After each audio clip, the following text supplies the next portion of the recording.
Welcome back, everyone. Before we dive in, make sure you drop your thoughts and the lessons you took from this story in the comments. And don't forget to like and subscribe. Let's get into it. My girlfriend's friends laughed, and the sound felt like it bounced off the glass and polished wood of the restaurant. "Why does he dress like a broken turn?" one of them said, not even bothering to lower her voice. My girlfriend, Serena, glanced at me, then looked away and actually smiled at the joke. I lifted my beer to my lips, took a slow sip, and let the words slide over me like cold water. In that moment, I decided not to flinch. I just looked at Serena, nodded as if I had heard something mildly amusing, and said, "Got it." I stood there in my thrift store blazer and well-worn shoes, feeling the room, feeling my stomach tighten, and realizing this Christmas party might be the night everything finally came into focus. My name is Kendrick, and I am 32 years old. I had been with Serena, who was 29 years old, for about 18 months at that point. We met through mutual friends at a small birthday dinner in downtown Seattle. She worked in social media marketing and introduced herself with an easy smile and a quick joke about how her entire job was making ordinary moments look more glamorous than they really were. At first, she seemed down to earth.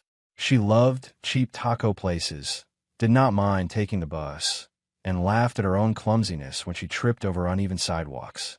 From the outside, we looked like a typical couple just trying to make it in an expensive city.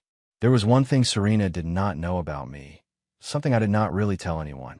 3 years earlier, I had sold my artificial intelligence startup for more money than I had ever imagined I would see in my lifetime. The acquisition had been quiet, mostly inside the technology world, but it was enough that I would never have to work again if I did not want to. I signed the papers in a conference room that smelled like coffee and dry erase markers, walked out into a cold Seattle afternoon, and felt completely numb. People imagine that much money feels like winning the lottery. For me, it felt like inheriting a family curse. My fear came from watching money destroy my parents' marriage. My father built his own success in technology during the 1990s, back when the internet felt wild and full of possibility. Almost overnight, people started treating him differently. Family friends who had never called suddenly wanted to grab lunch. Relatives appeared with business ideas and emergencies that always needed cash. My mother began spending like wealth itself was a personality trait, hosting parties designed to showcase what we owned rather than who we were. By the time they divorced, I could not tell who actually cared about my father versus who cared about his investment portfolio. I learned early that money changes the way people look at you, and not always in ways that feel human. So when my own company was acquired, I made a deliberate choice. I kept living like a regular person. I stayed in my 8-year-old Subaru instead of buying a foreign luxury car. I renewed my lease on a modest one-bedroom apartment in Capitol Hill that cost $1,800 a month. I bought clothes from thrift stores and Target, wore the same dark jeans to most social events, and used a cracked phone case until it finally gave out. My idea was simple. If someone chose me while I looked like just another overworked Seattle technology worker scraping by, then maybe I could trust that they saw me, not my balance sheet. Serena seemed perfect for that test at the beginning. She did not push for expensive restaurants. She happily split Taco Bell receipts and Venmo requests for groceries. Our early dates were simple. Walks around Green Lake, cheap movie nights, cooking pasta together in my small kitchen while she played old rhythm and blues songs from a playlist on her phone. She talked about wanting a partner, not a provider. "I do not need anyone to save me," she said once as we walked past a row of glossy car dealerships. "I just want someone who shows up." At the time, I believed her. The change began when Serena's social circle started tightening around us like a belt pulled one notch too far. Her closest friends, Tanisha and Shanice, were loud, confident, and always dressed in designer pieces that caught the light. Tanisha worked in investment banking and would not stop talking about her boyfriend's salary, how his bonuses came in, what he really should be earning. Shanice had married a surgeon, Damon, and she treated his career like a trophy. Every brunch turned into a scoreboard. Who had the better apartment? Whose partner drove the nicer car? Whose vacation photos got the most engagement? Slowly, without anyone saying it directly, I started failing their tests. One evening a few months before the Christmas party, Serena and I were sitting at my kitchen table with a grocery flyer spread between us. We were planning meals for the week and arguing over whether to buy the store brand or the organic version of something. Serena sighed, tossed her pen down, and said, "Why do we live like college students?" Me and Shanice were talking about Napa last week. She and Damon just got back from a wine tour. Meanwhile, we are over here splitting grocery costs and using coupons. I tried to keep my voice calm when I answered. "We could go somewhere nice sometimes," I said. "Money is not really the issue." She frowned and shook her head. "You work for some tiny consulting firm, Kendrick. Be serious. We cannot pretend we are in the same world as they are." I told her that I did all right, that my financial situation was more comfortable than it looked, but she had already made up her mind about what my life looked like from the outside. To Serena, I was the guy with the old car, the average apartment, and the habit of checking prices. Her friends reinforced that image at every gathering. At a birthday dinner, Tanisha leaned across the table and said, "When are you going to upgrade this man's wardrobe, Serena? He is sweet, but he looks like he is still interning." They laughed. Serena laughed too. I smiled along, but there was a slow, steady ache growing in my chest that I pretended not to notice. The invitation to Serena's marketing agency Christmas party arrived in early December, printed on heavy paper with silver lettering. She showed it to me like it was a test she needed me to pass. "It is at this upscale restaurant in Belltown," she said. "A lot of important people are going to be there. Clients, partners, directors. I really want you to come." I agreed, partly because I wanted to support her, partly because I wanted to see how far this performance would go. In the days leading up to the party, she gently suggested I wear something a little sharper. I bought a simple navy blazer from a discount rack and polished my old shoes in my living room, staring at the faint cracks in the leather. On the night of the party, the Uber ride over felt tighter than the interior of the car. Serena sat with her hands clasped around a small clutch purse, looking out the window at the city lights. Finally, she turned to me and said, "Just try to fit in, okay? These people matter for my career. Please do not be weird about money or work." I wanted to ask her what weird meant, but instead I said, "I will be polite. I promise." She nodded, but there was a tension in her jaw that did not relax, even when we stepped out onto the sidewalk and the restaurant's warm light washed over us. The party was exactly what I expected. Young professionals in carefully chosen outfits, laughing just a little too loudly, networking as if the whole event were a live audition. People stood in small clusters discussing year-end bonuses, international vacations, and the best ski resorts. Serena immediately gravitated toward her work friends, pulling me along by the hand as if I were an accessory.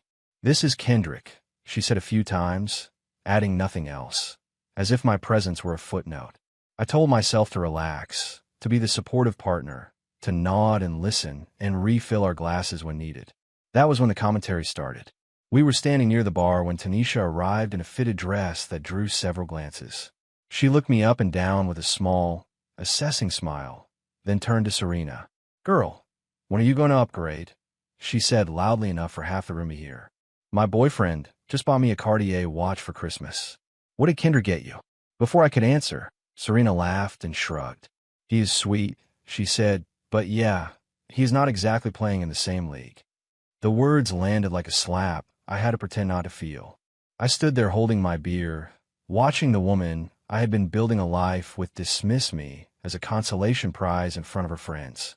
The moment stretched out, but it did not end there. Shanice leaned in, swirling her wine. "Honestly, Serena, you could do so much better," she said. "There are actual successful men in this city. You are settling for someone with no ambition." Serena's eyes flashed with something like enjoyment. "Maybe I should find someone who can actually afford to take me places," she said, warming to the role. "Someone with real goals." The worst part was not what they said about my bank account. It was watching Serena agree with every word. Inside my chest, something quiet snapped. The version of me they were mocking was the version I had chosen to show them, the simple one, the modest one. I had thought that simplicity would reveal their character. Now I was watching the results in real time. I let my gaze drift around the restaurant, wondering how much longer I needed to stay before I could leave without making a scene. I was seriously considering walking out, just putting my drink down and heading for the door, when something happened that none of us saw coming. The restaurant grew noticeably quieter near the entrance, the way a room changes when someone important walks in. Conversations faltered. People turned their heads. I followed their gaze and saw Lennox Grant walk in with his usual small entourage. Lennox was the chief executive officer of one of Seattle's biggest technology companies, a man whose name showed up in technology news feeds and business magazines. For the past few months, he and I have been working on a partnership for my new venture. In person, he was surprisingly relaxed, but there was no mistaking the gravity that followed him into a room. Lennox let his eyes sweep across the crowd. For a second, it looked like he was searching for someone, and then his face lit up when he spotted me near the bar. "There is the genius I have been looking for," he called out, his voice cutting through the background music as he walked straight toward our table. "Kendrick, perfect timing. Are you ready to change the world again?" The conversation at our little cluster stopped instantly. Serena and her friends stared at me as if they had never actually seen me before in their lives. I put my beer down and extended my hand. "Good to see you, Lennox," I said, doing my best to keep my tone casual. "I'm just here enjoying a Christmas party. How is your family?" He clasped my hand with both of his and smiled. "They are great," he said. "Listen, I just got off the phone with our board about the partnership. They are all in on the $200 million. Your track record speaks for itself. That artificial intelligence exit you pulled off was brilliant, and now this new platform, you are going to revolutionize the entire industry." Around us, people fell into a hush, pretending not to listen while very much listening.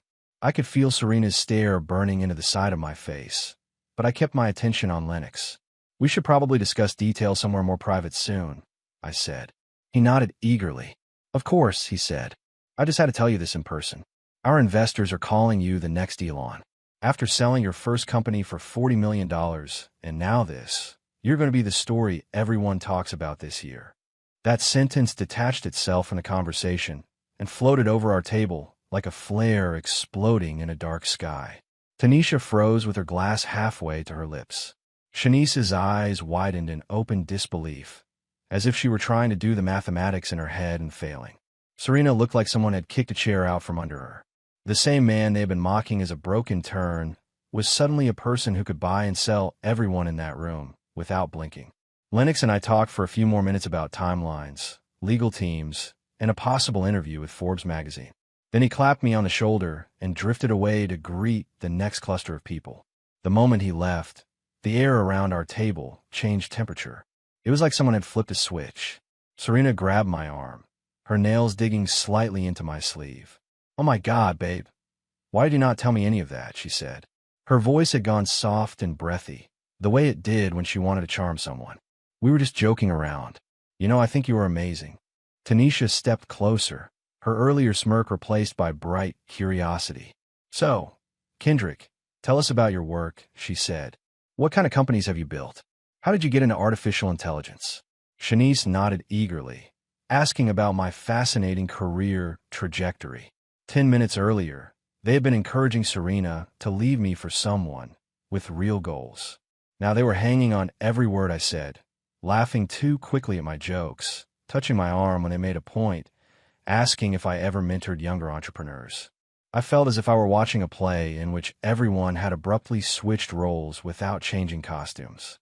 Inside me, something settled into place. These people did not suddenly respect me because they had discovered my character. They respected my bank account. The version of me they had mocked had not changed. Only their perception of what I could do for them had shifted. "I think I'm going to head home," I told Serena quietly when there was a gap in the questions. She blinked in surprise. "What?" "No, stay," she said quickly. "Everyone wants to meet you now. This is huge for my team. They're going to be talking about you for weeks." That sentence told me everything I needed to know. Everyone wanted to meet me now. I had been standing in the same blazer, the same shoes, the same skin all evening.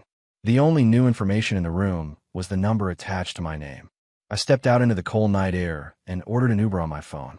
As I waited on the sidewalk, the sound of laughter and clinking glasses drifted through the restaurant's windows. My reflection in the glass looked both familiar and slightly unreal. The man in thrift store clothes with a secret that had just been dragged into the open. On the ride home, the driver chatted about holiday traffic, but I barely heard him. I replayed Serena's laugh, the way her eyes had sparkled when she joked about finding someone with real goals, and the way those same eyes had shifted once Lennox spoke my net worth aloud. When I got back to my apartment, I kicked off my shoes and sat on the edge of the bed with my blazer still on. My phone buzzed repeatedly on the nightstand.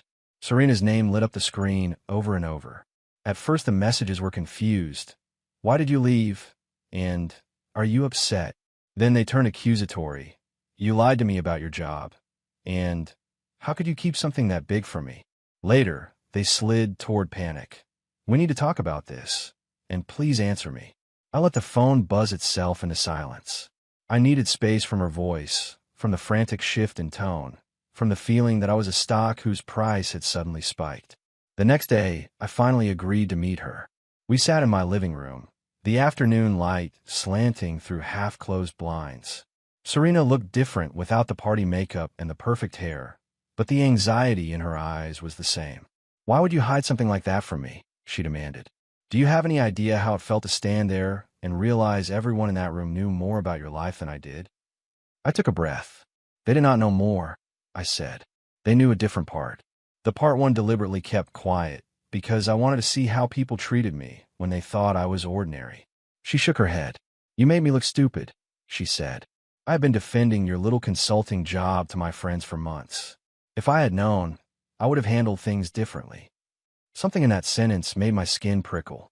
What would you have handled differently? I asked. She paused only a moment. I would not have joked like that in front of them, she said. I would have shut it down. I would have made sure they respected you. I studied her face.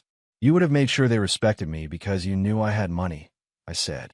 But why did you not make sure they respected me when you thought I did not? Serena leaned back, crossing her arms. You are being too sensitive about harmless teasing, she said. That is just how we talk. We push each other. I was motivating you to reach your potential. You drive an old car, Kendrick. You live in a small apartment. I wanted more for us. The thing that struck me most was that she believed what she was saying. In her mind, mocking my lifestyle had been a form of encouragement. The idea that I might have chosen modesty on purpose, that I might measure success by something other than square footage and car models, simply did not compute. Over the next few days, our social world shifted in small, but unmistakable ways. Tanisha, who had spent months making casual digs about my supposed dead-end job, suddenly wanted to grab coffee to pick my brain about technology and finance. She sent long messages asking if I had advice for her younger cousin who wanted to start a company. Shanice began inviting us to dinner parties with couples she called movers and shakers, eager to introduce me as Serena's boyfriend, the entrepreneur. They emphasized the word as if it were a royal title. I went to one dinner out of curiosity. At the table, every question they asked me had a price tag attached. Do you invest? Do you know anyone at this firm? Do you think this startup is going somewhere? One evening, Serena and I were having lunch at a small cafe near her office, 3 days after the party. She was in a bright blouse, scrolling through real estate listings on her phone between bites of salad. We should move in together, she said suddenly. Maybe look at condos in Belltown. Now that I understand your actual situation, we can start building something real. I set my fork down. What is different now? I asked. She blinked.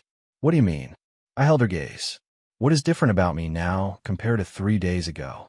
Same job, same apartment, same car, same habits. What changed? She opened and closed her mouth like she was searching for a script. Serena started talking about trust and communication and how relationships evolve. She said things like, now that we're being honest with each other, and we could dream bigger together. But she never answered the question. If she wanted a future now, why had she not wanted one when she thought I was just another regular guy trying to pay his bills? That silence told me more than any of her explanations. On my walk home, I realized the test I thought I had designed for other people had also become a test for me. I had to decide whether I believed my own values strongly enough to walk away from someone who could not share them. I talked to my father on the phone that night, pacing my living room while the city glowed outside my window.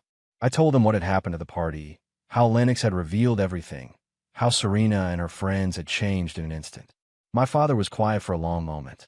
You know what that reminds me of, he finally said.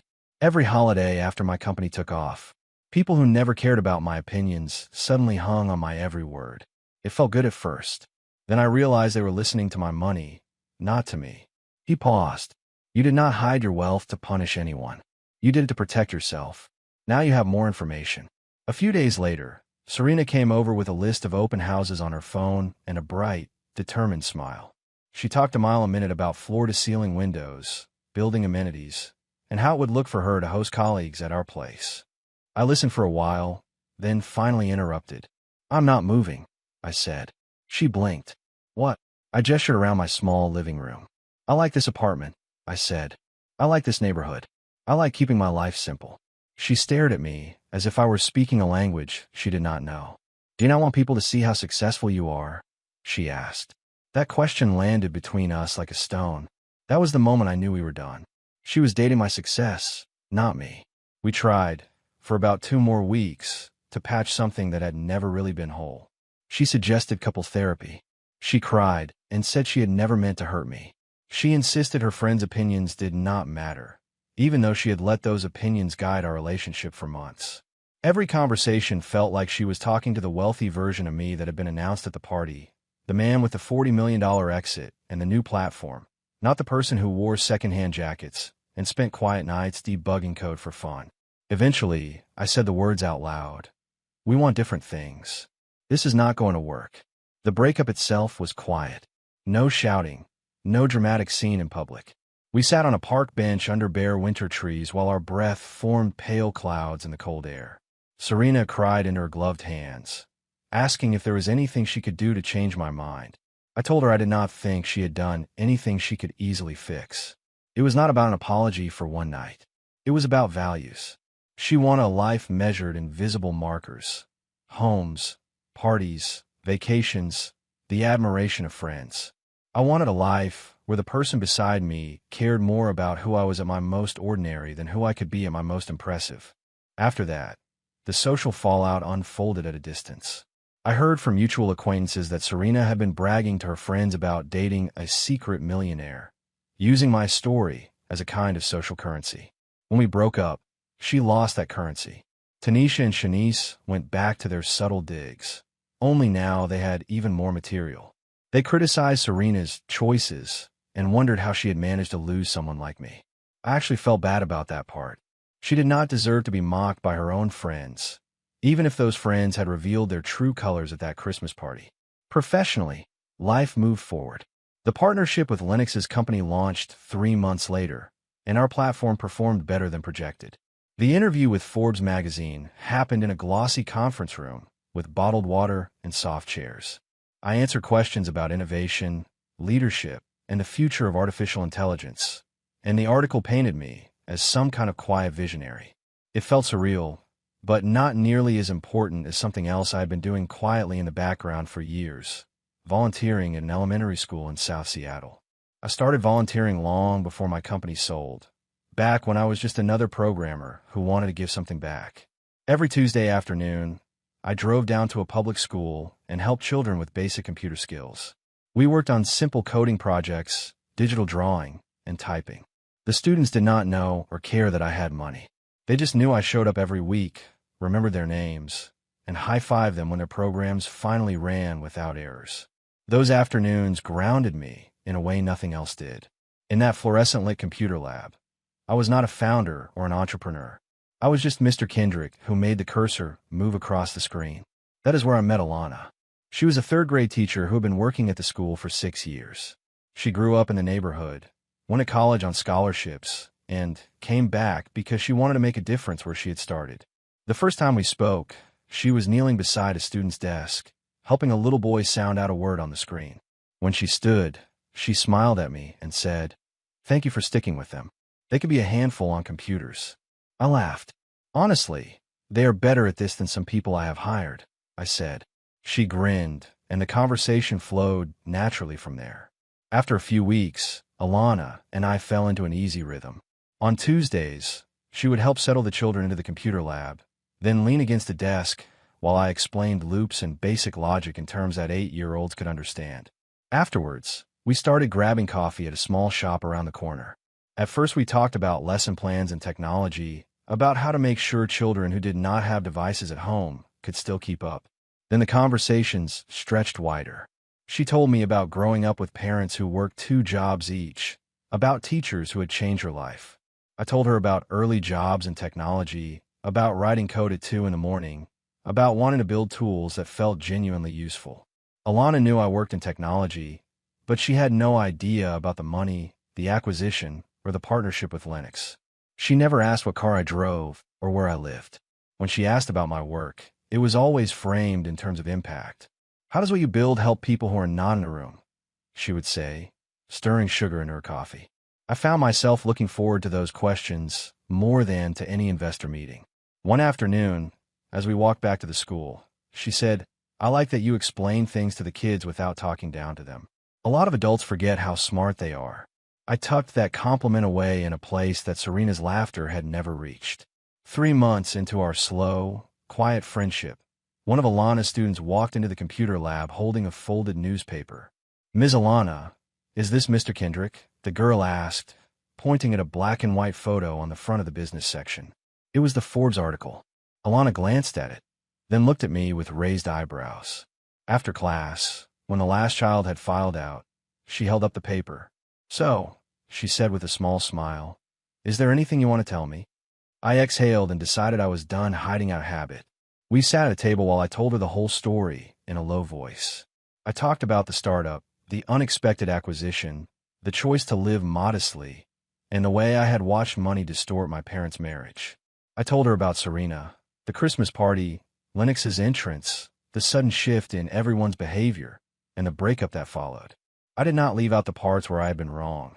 The arrogance of thinking I could design a perfect test for other people, the fear that it kept me from being honest, even with someone I had been dating for more than a year. When I finished, I expected at least a few questions about numbers or possessions. Instead, Alana leaned back in her chair and studied me for a long moment. That explains why you actually understand how to build sustainable programs instead of just throwing money at problems, she said finally. It makes sense now why you ask so many questions about long-term support before you offer anything. She did not ask how much I was worth or what else I owned. She did not change the way she spoke to me. The only thing that shifted was the way she connected my resources to the work we were already doing together. It was as if she had simply discovered that my toolbox was bigger than she thought. About a week later, I asked Alana if she wanted to have dinner somewhere that did not serve food on plastic trays. She laughed and said yes. Our first official date was at a small, family-owned restaurant a few blocks from a school. We sat in a corner booth and talked until the staff began stacking chairs. We did not order the most expensive things on the menu. We did not post any photos. She never once asked what else I could afford. Over the next 2 months, we kept seeing each other. Sometimes we went to bookstores or walked along the waterfront. Sometimes we just ate takeout on my couch while she graded papers and I cleaned up stray crumbs from my keyboard. One evening, after a long volunteer session, I told her I wanted to help fund a computer lab at the school. I can cover new machines, updated software, even some after-school programs, I said. She did not clap or squeal or talk about how generous I was. Instead, she nodded slowly and said, if we do this, I want you to understand exactly how the money will be used. We need a plan for maintenance, training, and what happens after the first few years. Otherwise, it will just become another broken room that children walk past. We sat down with the principal and drafted a plan that focused on outcomes, not optics. Around the start of winter, the school's heating system broke. Suddenly, children were sitting in classrooms wearing coats and gloves, blowing into their hands, and trying to focus while their teeth chattered. The district did not have emergency funds, and every day that passed made the problem feel heavier. I watched Alana's shoulders tighten more each afternoon as she described sending children home early or moving them into the few rooms that still had heat. One night, after she fell asleep on my couch with a stack of worksheets on her lap, I sat at my desk and opened my laptop. I could have written a check in my own name, but I knew Alana well enough to understand that she might feel uncomfortable being directly connected to such a large donation. So I structured the money as an anonymous gift through a small foundation I had set up for exactly this kind of situation. Within a week, contractors were in the building, replacing old pipes and repairing ancient units. The principal called an emergency staff meeting and announced that they had received unexpected funding to fix the heating system. Teachers cheered. Some of them wiped their eyes. I watched from the back of the room, leaning against the wall. Alana cried during that meeting. Not because someone with money had swooped in dramatically, but because her students would no longer have to shiver through math lessons. That night, she and I sat in her small kitchen while she stirred a pot of soup on the stove. It was one of the most beautiful things I have seen, she said quietly. A community coming together to make sure children are not forgotten. Whoever that donor was, they care enough to act quickly. I want to tell her it had been me, but I kept the words behind my teeth. It felt better simply to sit there, listening to her talk about her students' relief. Weeks passed. The new heating system worked. The computer lab plan moved forward. Children who had once hesitated to touch a keyboard were now arguing about how to fix each other's code. Alana kept treating me exactly the way she had before she knew about my net worth. When she teased me, it was about how long I took to choose a sandwich or how I always forgot where I set my keys, not about my car or my apartment. When she praised me, it was for showing up every Tuesday, even when I was tired, or for spending 3 hours helping a child debug a stubborn loop. Sometimes, on quiet nights, my mind drifted back to Serena and that Christmas party. I remember the cold air on the sidewalk, the sharp taste of beer, the moment Lennox said the number out loud. I remember the way Serena's posture straightened when she realized what I was worth, and the way her friends suddenly leaned in.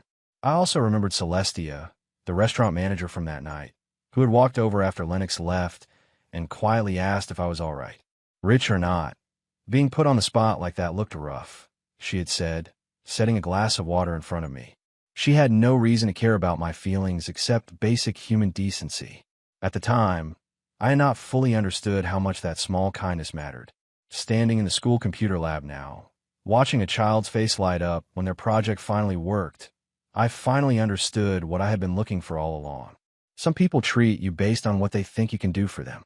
Others treat you like a human being whose worth does not rise and fall with your bank balance. Serena had loved the idea of me once she knew I was wealthy, but she had been embarrassed by the reality of me when she believed I was ordinary. Alana loved the version of me who showed up to plug in power strips and tape extension cords to the floor. One Tuesday, as we walked out of the school together, snow beginning to fall in soft flakes around us, Alana slipped her hand into mine. "You know," she said, "the children do not talk about you like you are some genius entrepreneur. They say you are the patient guy who does not give up when something is broken." I laughed. "I can live with that," I said. She squeezed my hand. "Good," she answered, "because that is the person I fell for." In that simple sentence, in that ordinary walk through a school parking lot, I finally felt a sense of peace settle in my chest. I used to think hiding my wealth would help me find people who did not care about money at all. What I actually found was something more precise. The choice to live modestly did not magically filter out everyone with selfish motives. It did not protect me from disappointment or heartbreak. What it did was reveal where people anchored their respect. Serena anchored it in status, in visible markers, in the story she could tell about who she was dating. Alana anchored it in consistency, in follow-through, in the way someone treated the least powerful person in the room. Alana has never seen my full investment portfolio, and she does not need to. She has seen me spend an entire afternoon sitting beside a child who kept deleting the same line of code by mistake. She has watched me research education policy late at night because I wanted to understand the barriers her students faced beyond the classroom walls. She knows I will show up every Tuesday whether my week is going brilliantly or falling apart. That is the man she chose. Not the headline, not the number, not the legend someone else wrote, but the ordinary, consistent version of me who kept showing up even when nobody was watching. If you enjoyed this story, please like, comment, and share this video with your friends. Subscribe and turn on the notification bell so you never miss a powerful story drop.